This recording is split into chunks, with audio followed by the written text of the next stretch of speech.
사도행전 19장 21절에서부터 41절까지의 말씀이고요. 제가 가진 성경 신약 222페이지입니다. 이 일이 있은 후에 바울이 마게도냐와 아가야를 거쳐 예루살렘에 가기로 작정하여 이르되 내가 거기 갔다가 후에 로마도 보아야 하리라 하고 자기를 돕는 사람 중에서 디모데와 에라스도 두 사람을 마게도냐로 보내고 자기는 아시아에 얼마 동안 더 있으니라.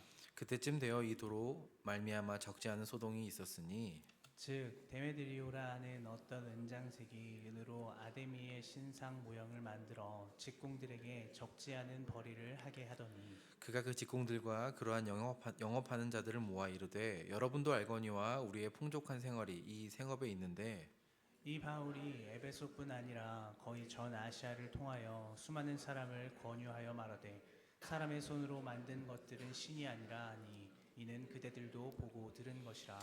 우리의 이 영업이 천하여질 위험이 있을 뿐 아니라 큰 여신 아데미의 신전도 무시당하게 되고 온 아시아와 천하가 위하는 그의 위엄도 떨어질까 하노라 하더라. 그들이 이 말을 듣고 분노가 가득하여 외쳐 이르되 크다 에베소 사람의 아데미여 하니 온 시내가 요란하여 바울과 같이 다니는 마게도냐 사람 가이오와 아리스타고를 붙들어 일제히 연극장으로 달려 들어가는지라. 바울이 백성 가운데로 들어가 보자 하나 제자들이 말리고 또 아시아 관리 중에 바울의 친구된 어떤 이들이 그들에게 통지하여 연극장에 들어가지 말라 권하더라. 사람들이 외쳐 어떤 이는 이런 말을 어떤 이는 저런 말을 하니 모인 무리가 분란하여 태반이나 어찌하여 모였는지 알지 못하더라. 유대인들이 무리 가운데서 알렉산더를 권하여 앞으로 밀어내니 알렉산더가 손짓하며 백성에게 변명하려 하나 그들은 그가 유대인인 줄 알고 다 한 소리로 외쳐 이르되 크다 에베소 사람의 아데미여 하기를 2시간이나 하더니 서기장이 무리를 진정시키고 이르되 에베소 사람들아 에베소 씨가 큰 아데미와 제우스에서 내려온 우상의 신전지가 된 줄을 누가 알지 못하겠느냐.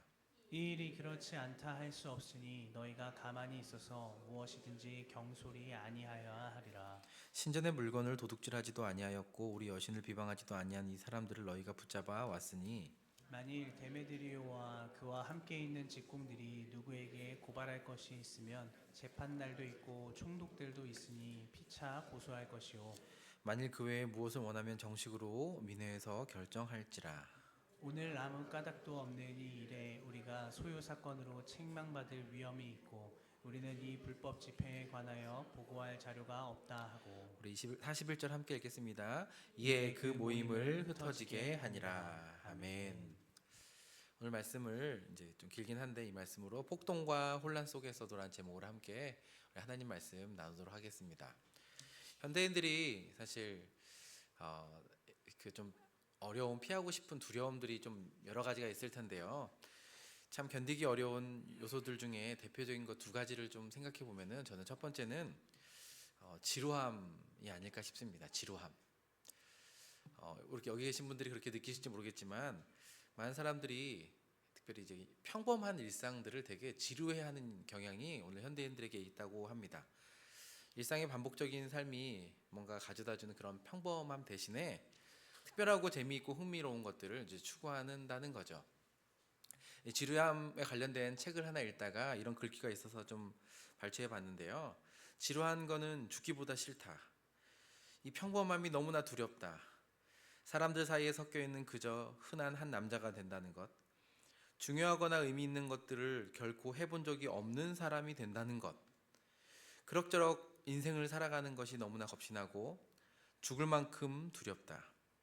틀에 박힌 평범한 일상에 깊숙이 젖은 채 직장 생활을 하고 아이들을 키우고 섬유질이 풍부한 음식 섭취를 하려고 애쓰다가 또 하나의 보잘것없는 인간으로 이 땅을 떠나는 것이 끔찍하다. 공감이 되실지 모르겠습니다. 날마다 사실 살아가는 건데 어떤 이들은 특별히 이제 젊은이들은 이런 지루함들을 정말 두려워하고 피하고 싶은 것으로 그만큼 즐겁고 특별한 것을 일상 가운데 찾기를 원합니다. 아시는 것처럼 과거와 다르게 SNS를 통해 가지고 확산되고 또 살펴볼 수 있는 남들의 일상들을 보는 것이 이렇게 비교하는 것 가운데 더 그런 마음들을 불러일으키지 않나 생각이 되기도 합니다. 최근에 저도 카톡 프로필을 진짜 저는 카톡 프로필을 잘 안 바꾸거든요. 여러분들 혹시 카톡 프로필 잘 바꾸시나요? 남들이 바꾸는 것도 보시나요? 네. 전 잘 바꾸지도 않고 보지도 않는데 제가 모처럼 이제 저희 아이랑 찍은 사진을 카톡 프로필로 모처럼 바꿨는데 바꾸자마자 몇 분 되지 않아서 제 카톡방에 예전 거의 뭐 1년에 한 번 만나다 말까 하는 그 제자로부터 카톡이 온 거예요. 그래서 그 카톡방이 갑자기 열리면서 그 저랑 아이가 찍은 사진 보니까 애들이 많이 컸다면서 제가 보면서 너무 신기하기도 하고 누가 도대체 내가 제 카톡 바꾼 걸 누가 보나 싶은데도 보는 사람이 있더라 하는 겁니다. 남들과 비교하면서 페북이나 또 인스타 통해서 올라오는 맛집이나 특별한 장소, 남들이 어떻게 살아가는가, 여행하는 것, 즐기는 것들을 보면서 이게 그들의 삶의 전부가 아니라는 것도 알지만 또한 그런 삶들을 보면서 평범한 내 삶과 비교하고 또 부러워하고 낙심하는 시대에 어떻게 보면 어두운 자아상이 오늘날 현대인들에게 있다고 합니다. 또 하나의 특징이 하나 있다면은 어떤 두려움이 뭐냐면 예측 불가능한 사실에 대한 두려움이 현대인들에게 많다라고 합니다. 사실 인생이 원래부터 사실 예측 가능한 게 어디 있겠습니까?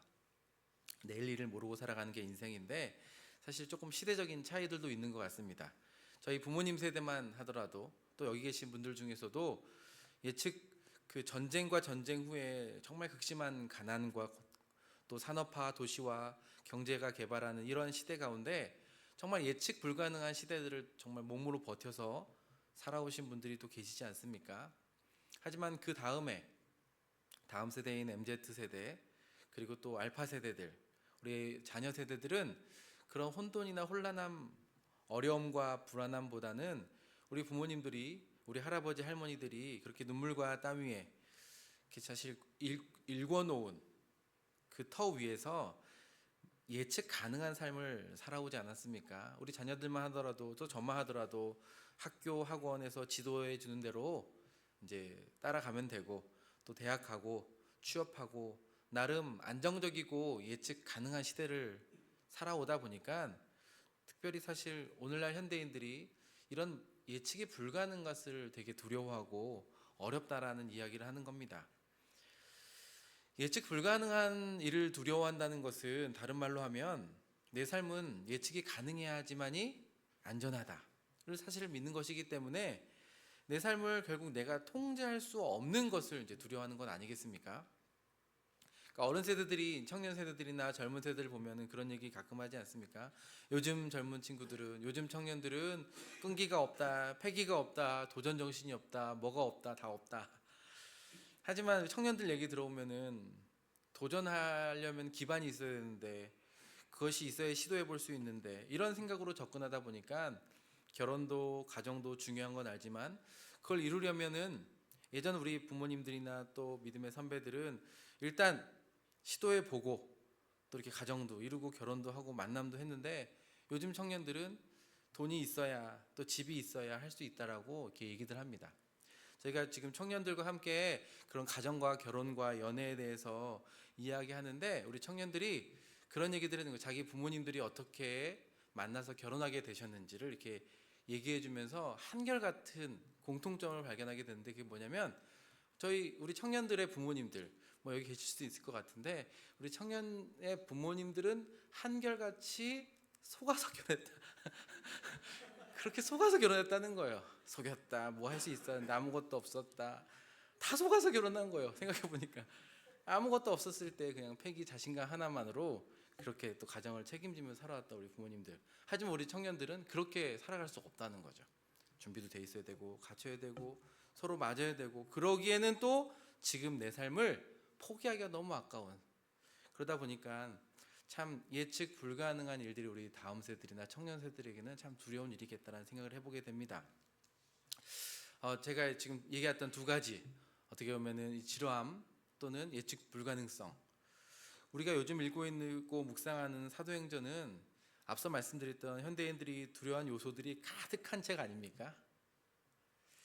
많은 전도자들이 복음을 가지고 나아가는 역사는 진짜 지루할 수 없는 특별한 이야기이기도 합니다. 하지만 동시에 어디로 가야 할지 어떻게 가야 될지 모른 채 오직 성령의 인도하심 따라서 예측 불가능한 삶을 걸어가는 이야기는 우리에게 또 다른 도전을 주는 책이기도 하는 것은 분명합니다. 3차 전도 여행 중인 사도 바울이 에베소에서 3년 가까이를 머물면서 사역을 합니다.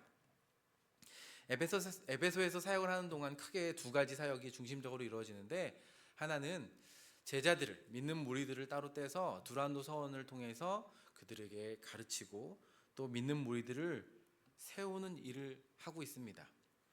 또 하나의 사역은 바로 에베소의 주도적인 반기독교적인 세력과 활동에 대한 사역입니다.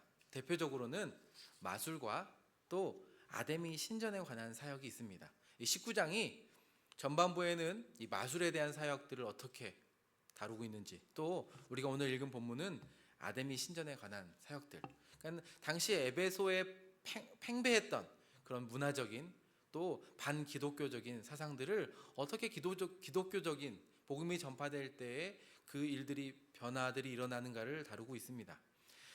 마술에 대한 사역은 19장 전반부에서 다루어집니다. 당시 그리스 로마 세계에서는 마술적인 주문과 주술을 신뢰하고 있었고, 이를 통해서 또 악령의 영향에서 벗어나게 하거나 또 그것을 내쫓는 사역을 했다라고 합니다. 이런 축기 사역에 대한 주술들을 책으로도 또 엮어가지고 그 시장이 활성화되어 있다고 하는데, 바울이 그곳에 도착해서 성령의 능력으로 귀신을 내어쫓고 기적을 행하자 그곳 사람들은 또 다른 마술사가 등장했는 것처럼 신비하게 여기면서 바울의 우리 주 예수 그리스도의 이름으로 내쫓는 그러한 주문들을 흉내내어서 귀신을 내쫓는 무리들이 있었다고 기록합니다. 대표적으로는 수학의 7 아들들이 바울을 흉내내다가 어떻게 됩니까? 역으로 귀신들에게 당하게 되지 않습니까? 오히려 이 사건을 통하여서 많은 사람들이 주 예수 그리스도의 이름을 두려워하고 그분을 높이게 됩니다. 뿐만이 아니라 그들이 그렇게 소중하게 여겼고 그들의 생계를 책임졌던 그 마술에 심취하고 마술을 의지하던 사람들이 그 책을 불사르고 다시 한번 복음으로 돌아오게 된 사역이 바로 19장 전반부에 기록되어 있습니다. 그리고 그 에베소에서 주도적으로 행해졌던 이 아데미 신전에 관한 사역들이 지금 오늘 우리가 읽은 본문에 기록되어 있습니다. 23절에 보니 이렇게 기록되어 있습니다. 이 도로 말미암아 큰 소동이 있었다라고 기록합니다. 이 도는 바울이 전파한 하나님 나라와 이제 그리스도에 대한 소식입니다. 이 진리는 마술에 빠져있던 사람들로 하여금 그 헛된 마술로부터 모든 책들을 불사르고 버리고 돌아오게 한 일만이 아니라 에베소에 오랫동안 자리 잡고 있었던 이 아데미 신전에도 분명히 영향을 주었습니다. 그리고 이 소동은 24절에 보니 데메드리오라는 사람을 통해서 시작이 됩니다. 이 데메드리오라는 사람이 직업이 은장색이라고 기록되어 있는데, 그가 하는 일은 아데미의 신상 모형을 만들어 판매하는데 은으로 그것을 만들어 판매하면서 수익을 올렸던 사람들이었고, 당시 에베소에는 이런 사람들이 많이 있었다라고 합니다. 에베소는 사실 이 아데미 신전을 중심으로 움직이고 했다고 해도 과언이 아닌데요. 그들이 섬긴 그 아데미 여신은 우리가 잘 아는 것처럼 그리스 신화에 나오는 아르테미스라고 불리는 여신입니다. 여신.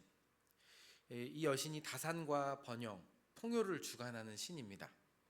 이 신이 많은 가슴을 달린 여자의 모습을 하고 있는데, 이 여신을 섬기는 신전은 우리가 잘 아는 고대의 세계 7대 불가사의 중 하나로 가로가 120m가 넘는 그 신전, 오늘날에는 그 기둥만 남아있지만 사실 얼마나 큰지 그 웅장함에 압도되어서 오늘날에도 그렇지만 당시에도 수많은 여행자들이 이 신전을 방문하고 있습니다. 때문에 이 신전 주변에는 그 여행인들을 또 이 신전을 방문한 사람들 대상으로 하는 사업행위들, 예를 들면 숙소나 또 재물, 기념품들을 제작해 판매한 사람들이 많았고, 그 중에 제일 수입이 좋은 장사가 바로 데메드리오 같은 사람들이 했던 것. 은으로 신상을 만들어서 가정용 제단이나 또 아데미 여신에게 바칠 제물을 사용되는 그런 신전의 모형들을 만들었던 사람들이 바로 이 데메드리오라는 사람입니다. 데메드리오가 바울의 전한도를 듣고 같은 영업하는 자들을 모아서 소동을 일으킨 이유가 바로 여기에 있습니다. 이를 말미암아 많은 수입을 거둬들이고 있었는데, 그들이 이제는 바울 때문에 이 수입이 원활하게 되지 않자 같은 직업에 종사하는 사람들을 선동해서 이렇게 이야기합니다. 그 선동이 매우 설득적인데 27절에 이렇게 기록되어 있습니다. 우리 27절 말씀을 한번 한 목소리로 읽어보도록 하겠습니다. 시작. 우리의 이 우리의 영업이 천하여질 위험이 있을 뿐 아니라 큰 여신 아데미의 신전도 무시당하게 되고 온 아시아와 천하가 위하는 그의 그의 위험도 위험도 떨어질까 떨어질까 하노라 하더라. 아멘.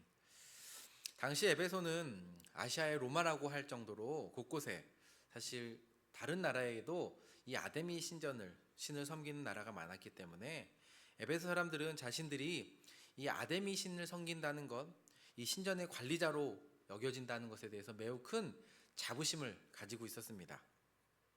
때문에 지금 데메드리오가 주장하는 바는 단순히 우리가 손해를 입게 되었다, 영업에 문제가 생겼다가 아니라 바로 자신들이 자랑하던 그 아데미와 그 신전의 위엄과 명성이 저 바울이 전한 도 때문에 무시되고 있다, 떨어지게 되었다라고 고발하면서 사실 그들의 종교심과 자부심에 불을 붙여서 선동하는 것입니다. 이 말을 들은 사람들이 어떻게 하겠습니까? 그렇지 않아도 장사가 안 돼서 속상한데 이들이 저 바울이 자신의 신을 모독하는 것 같고 그 명성이 땅에 떨어졌다는 얘기를 들을 때, 손으로 만든 신은 아무것도 아니라는 이 사실을 들을 때 사람들이 분노가 가득해서 또 흥분에 사로잡혀서 폭동이라도 하듯이 거리에 뛰쳐나옵니다. 그리고 이 한 데메드리오를 통해서 시작한 군중 집회는 에베소 시내 전체의 소요 사태로 발전하게 되었습니다. 성난 백성들이 크도다 에베소 사람들의 아데미어라고 외치면서 몰려 나오는데 바울과 같이 다니는 가이오와 아리스타고를 붙잡아서 영국장으로 끌려 나갔다고 합니다. 들어갔다고 합니다. 사실 바울도 이 폭동과 소요 가운데 어떻게든 간에 동료들을 봐서라도 들어가고자 하는데 그 영국장에 들어가지 말라는 사람들과 제자들의 권고로 들어가지 못한 채, 아무것도 하지 못한 채 이 사실을 지켜보고 있습니다. 많은 무리들이 모여서 폭동과 소요는 계속되었고 그 모인 무리들의 사실 목적이 무엇인지 뭘 해야 되는지 분명하지 않고 그냥 정말 정서적으로 감정적으로 분노가 가득 찬 사람들이, 수많은 사람들이 그 극장에 몰려들어서 이야기했는데 그들을 오늘 본문 32절은 이렇게 표현하고 있습니다. 제가 한번 읽어보겠습니다. 사람들이 외쳐 어떤 이는 이런 말을 어떤 이는 저런 말을 하니 모인 무리가 분란하여 태반이나 어찌하여 모였는지 알지 못하더라. 그러니까 지금 자기들이 모여서 뭘 해야 될지 어떻게 해야 되는지 왜 모였는지도 알지 못한 채 분노만으로 모여서 이들을 향하여서 자신에 대한 분노와 원망들을 큰 소리로 크도다 에베소 사람의 아데미어 하면서 소란을 2시간여 가량 이렇게 일으키고 있는 겁니다. 이런 가운데 유대인의 무리 가운데 알렉산더라는 사람이 앞서 나와서 변명하려고 하지만 오히려 에베소 사람들이 그가 유대인인 줄 알고 소리쳐서 2시간 동안 언제 그칠지 모르는 폭동이 계속되고 있었다고 합니다.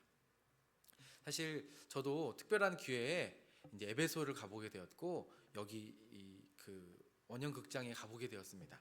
근데 얼마나 극장에 사실 이제 특이하게 돼 있냐면은 이제 뭐 그 당시 마이크나 음향 시스템이 없음에도 불구하고 가보신 분들은 아시겠지만 밑에서 하는 소리가 이제 위에까지 잘 들리게 구성되어 있더라고요.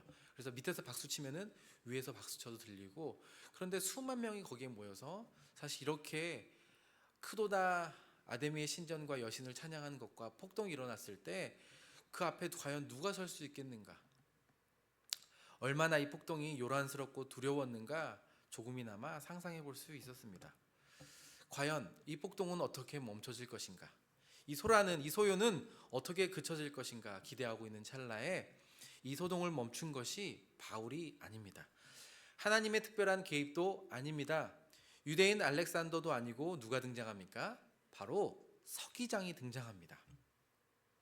여기서 서기장은 이 도시의 최고 행정관으로서 이런 소요 사태를 어떻게 진압하냐면 군사적으로 진압하는 것도 아니고 강제적인 행정명령으로 진압하는 것이 아니라 마치 이 소동을 일으켰던 데메드리오가 그랬던 것처럼 데메드리오가 그들의 손실과 또 불안함 또 자존심을 다 건드려서 증폭시켜서 소요를 일으킨 것처럼 대조적으로 설득과 설명으로 지금 이 사태를 안정시키고 있습니다.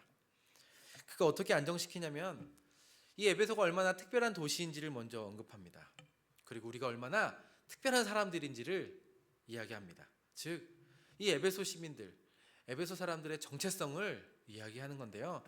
뭐라고 이야기하냐면 우리는 하늘에서 내려온 우상의 친전직이다 이렇게 이야기합니다.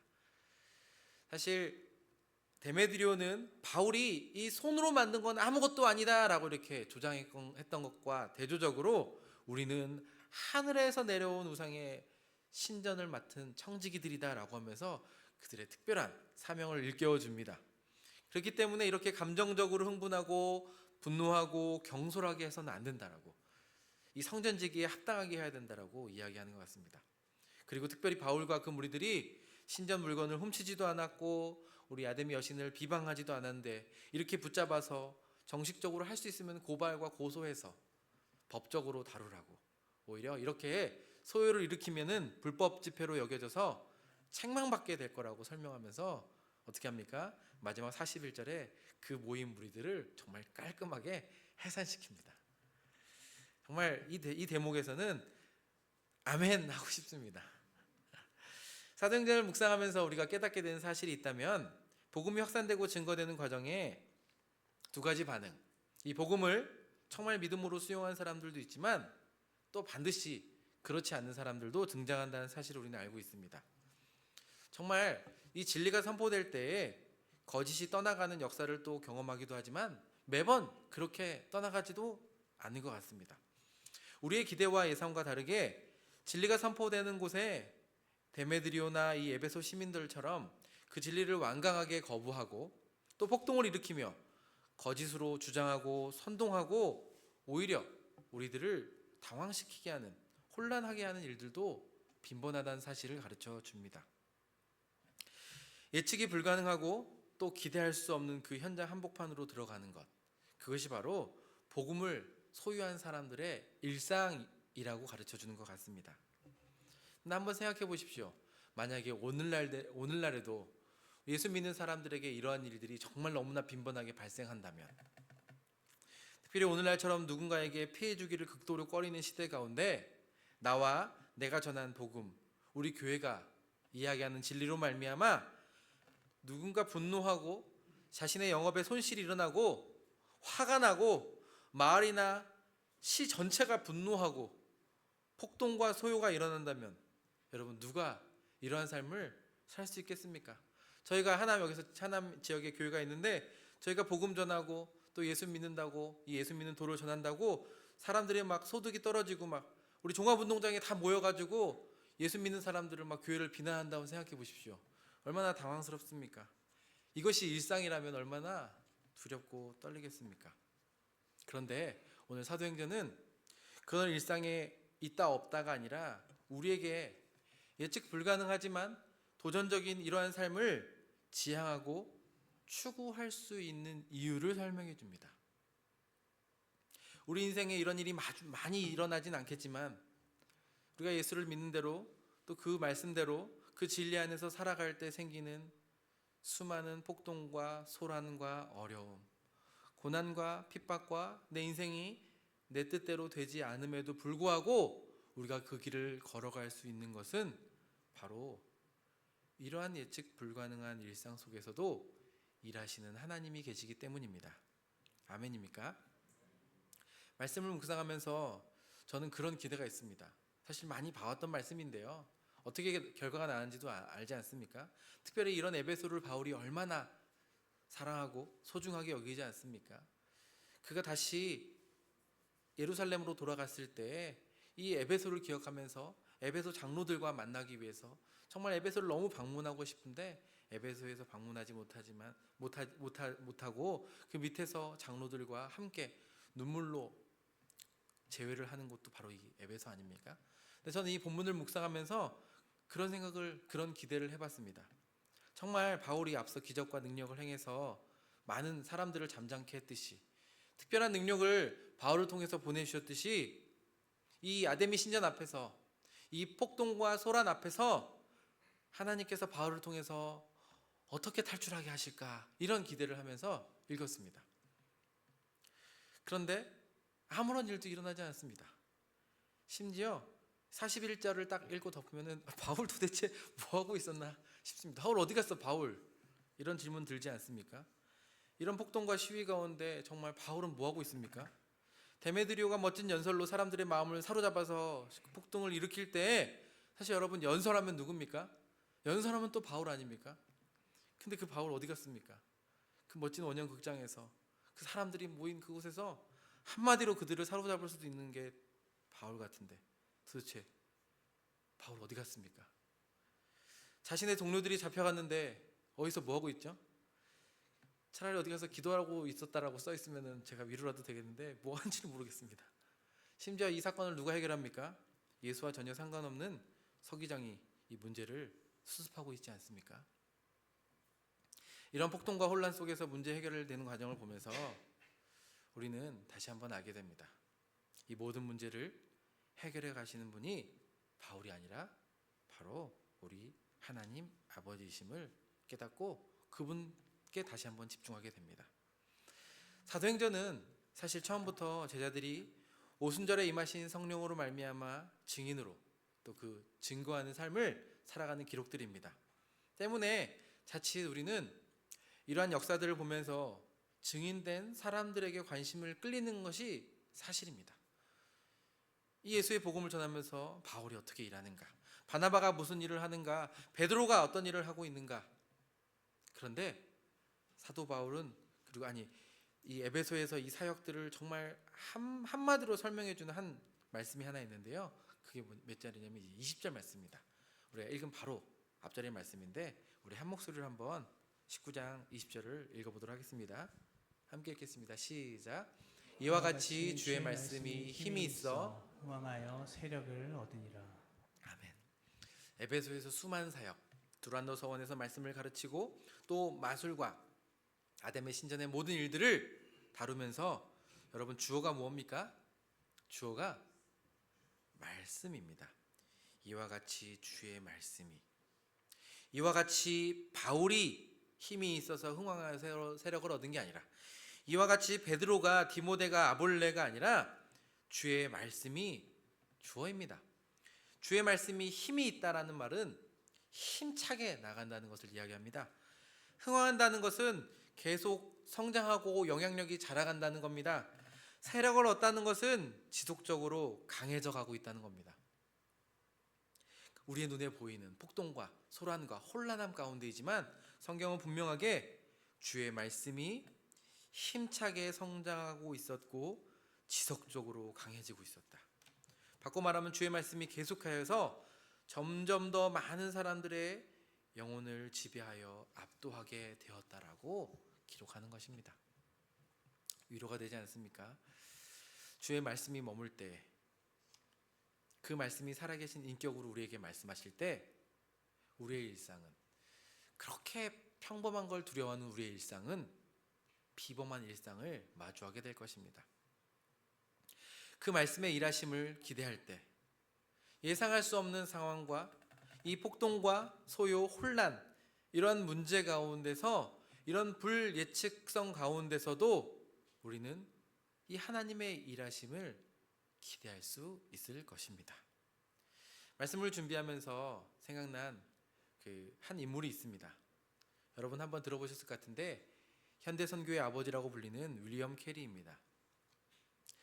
1760년대에 작은 마을, 영국의 작은 마을에서 가난한 집 아들로 태어나서 그가 14살 때 구두 수선공으로 살아가지 않습니까?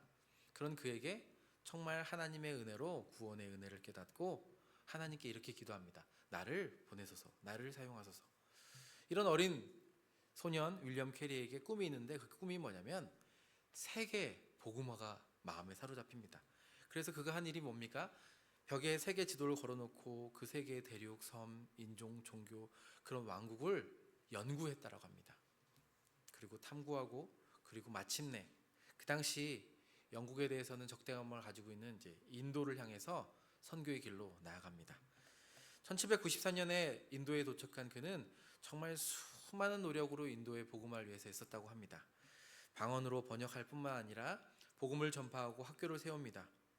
그리고 정말 교회를 세워서 예수 그리스도의 이름을 들어보지 않은 사람이 없을 정도로 이 선교적인 삶, 또 세계 복음화를 위해서 헌신했습니다.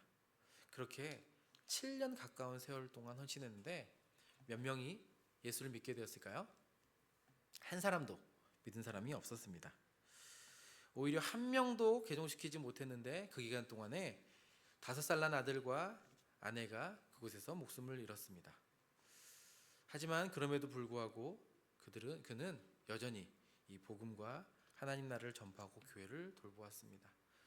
그의 남은 평생 34년의 인생을 인도에서 보냈는데 그곳에서 학교를 세울 뿐만이 아니라 세계 언어로 성경을 완역하였고 또 그 지역 인도만이 아니라 인근 지역 모든 나라의 총 44개의 언어로 신약 성경과 쪽복음서를 번역해서 출간하였다고 합니다.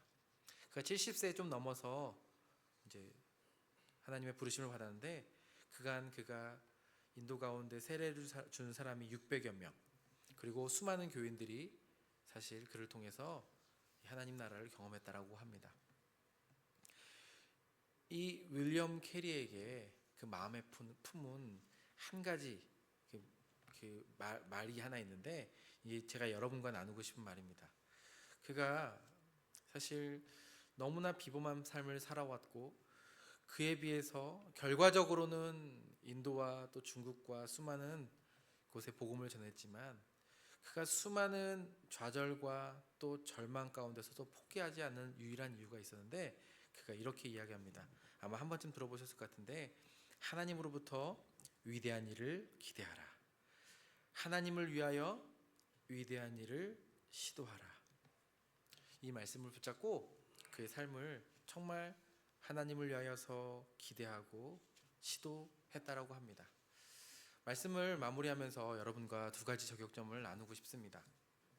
하나는 여러분 삶이 너무나 평범해서 아무 일도 일어나지 않는다고 생각하시는 분들에게 매일 내 일상이 반복되는 것 같고 새로운 것이 없어서 답답하신 분은 계십니까?